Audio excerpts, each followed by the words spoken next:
बहुत समय पहले एक गांव में एक पंडित रहते थे जो अपनी विद्वत्ता और धार्मिकता के लिए प्रसिद्ध थे। वे रोज गांव के एक कोने में मंदिर में पूजा पाठ करते थे और बाकी समय अपना अध्ययन और प्रवचन में बिताते थे। गांव वाले भी उनका बहुत सम्मान करते थे। पंडित जी की घर की स्थिति ठीक ठाक थी। उनके पास एक बड़ा घर, खेती के लिए कुछ छोटे मोटे खेत और एक बैल भी था जो उनके लिए हर तरह से उपयोगी था। पंडित जी का बैल एकदम अलग था। वह बहुत ही मेहनती, समझदार और बुद्धिमान था। उसका नाम धनिया था। धनिया का स्वभाव ऐसा था कि वह सभी का प्रिय बन गया था। गांव के बच्चों से लेकर बूढ़े तक सभी उससे बहुत प्रेम करते थे। पंडित जी भी उसे बहुत प्यार से रखते थे और उसकी देखभाल में कोई कमी नहीं छोड़ते थे। समय के साथ पंडित जी के मन में अपनी विद्वत्ता का घमंड बढ़ने लगा। उन्हें लगने लगा कि उनके जैसी ज्ञानी और धार्मिक व्यक्ति से बड़ा कोई नहीं है। उन्हें विश्वास हो गया कि उनके बिना गांव का कुछ भी संभव नहीं है और यह कि उनकी वजह से ही गांव का भला हो रहा है। उनका यह घमंड धीरे धीरे उनकी विनम्रता और सरलता को खत्म करने लगा। एक दिन गांव में एक त्योहार मनाया जा रहा था। गांव के बुजुर्गों ने फैसला किया कि इस बार सभी लोग अपनी अपनी हैसियत के अनुसार कुछ दान देंगे। पंडित जी ने सोचा कि वे इस अवसर पर अपनी विद्वत्ता और धनी होने का प्रदर्शन करेंगे। इसलिए उन्होंने तय किया कि वे बहुत बड़ी मात्रा में अनाज और सोना दान करेंगे। उनका उद्देश्य दूसरों के सामने अपने बड़े होने का प्रदर्शन करना था। जब धनिया ने यह सुना कि गांव के दान करने का कार्यक्रम है, तो वह भी अपने तरीके से कुछ दान करना चाहता था। परंतु पंडित जी को इस बात का अहंकार था कि एक बैल भला क्या दान करेगा। पंडित जी ने उसे मजाक में उड़ा दिया और कहा, तुम तो एक बैल हो, तुम्हारे पास क्या है जो तुम दान कर सको।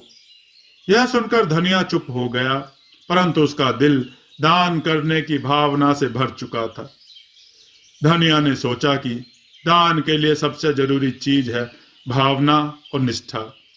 इसलिए उसने निर्णय लिया कि वह अपने प्रिय भोजन यानी घास का दान करेगा।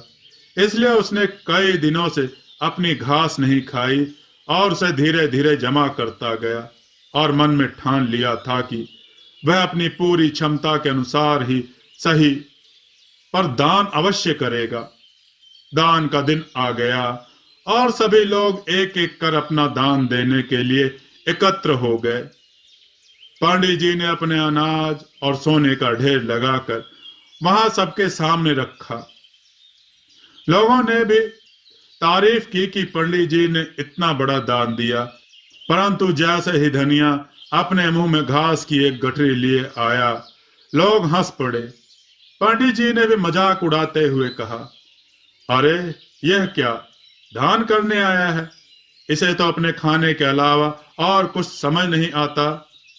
लेकिन तभी गांव के बुजुर्ग और ज्ञानी व्यक्ति ने सभी को चुप कराते हुए कहा, दान का महत्व दानी की निष्ठा और भावना पर निर्भर करता है, ना कि वस्तु की मात्रा पर। यह बैल अपनी पसंदीदा घास का दान कर रहा है जो इसे प्रिय है। इसका त्याग कहीं अधिक बड़ा है, क्योंकि इसके पास यही चीज है जो इसे सबसे प्रिय है। इसने अपने संपूर्ण साधनों से दान दिया है, जो बहुत सराहनीय है।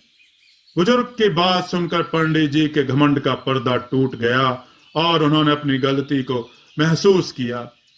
उन्हें समझ आ गया कि दान का असली अर्थ निस्वार्थता है और दान केवल दिखावे के लिए नहीं करना चाहिए। धनिया ने बिना किसी दिखावे के अपनी प्रिय घास का दान करके सभी को एक सच्चा संदेश दिया। इस प्रकार मित्रों, इस कहानी से यह सीख मिलती है कि पंडित जी ने एक बड़ा सबक सीखा कि दान का असली मूल्य वस्तु की मात्रा से नहीं, बल्कि देने वाले के दिल की भावना से होता है। तो मित्रों, आपको ये कथा कैसी लगी कमेंट में ज़रूर बताइएगा। ऐसी कथाओं को दोस्तों अपने मित्रों, परिवारजनों सब में ज़रूर शेयर करें, ताकि ऐसे कथाएं सुनकर लोग अपने ज्ञान के भंडार में वृद्धि कर सके और अच्छे मार्ग पर चल सके। मित्रों, कमेंट में अपनी राय जरूर दीजिएगा और जय श्री राम लिखना ना भूलिएगा। जय श्री राम मित्रों।